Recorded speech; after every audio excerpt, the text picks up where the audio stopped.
দুইটি ব্যাঙ ঘুরতে ঘুরতে একটি গর্তের মধ্যে পড়ে গেল।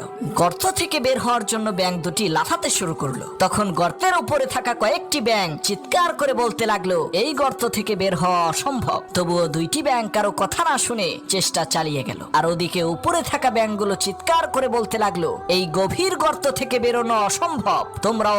এরপর এমন কিছু হয়েছিল সেটা দেখার পর আপনারাও তার আগে এই বক্সের ভেতর পৃথিবীর সবচেয়ে সুন্দর একটি ছবি আছে, সেটা দেখার জন্য ভিডিওতে লাইক করে চ্যানেলটি সাবস্ক্রাইব করে দিয়েছেন। তো এই দেখেন, যারা এই ছবিটিকে সুন্দর মনে করেন শুধু তারাই এই ভিডিওটিতে লাইক করে চ্যানেলটি সাবস্ক্রাইব করে কমেন্টে আল্লাহর নামটি লিখে যাবেন। আপনি অবশ্যই করে দিয়েছেন। তো ওখান থেকে কখনোই বের হতে পারবা না। উপরে থাকা ব্যাঙগুলোর কথা শুনে দুইটি ব্যাঙের মধ্য থেকে একটি ব্যাঙ লাফানো বন্ধ করে দিল, কিন্তু আরেকটি ব্যাঙ আরো বেশি জোরে জোরে লাফাতে শুরু করলো। লাফানোর এক পর্যায়ে ব্যাঙটি গর্তের বাইরে চলে আসলো। যেই ব্যাঙটি গর্ত থেকে বের হতে পারলো সে আসলে কানে শুনতো না, তাই উপরে থাকা ব্যাঙগুলো যখন হাত পা নাড়িয়ে বলছে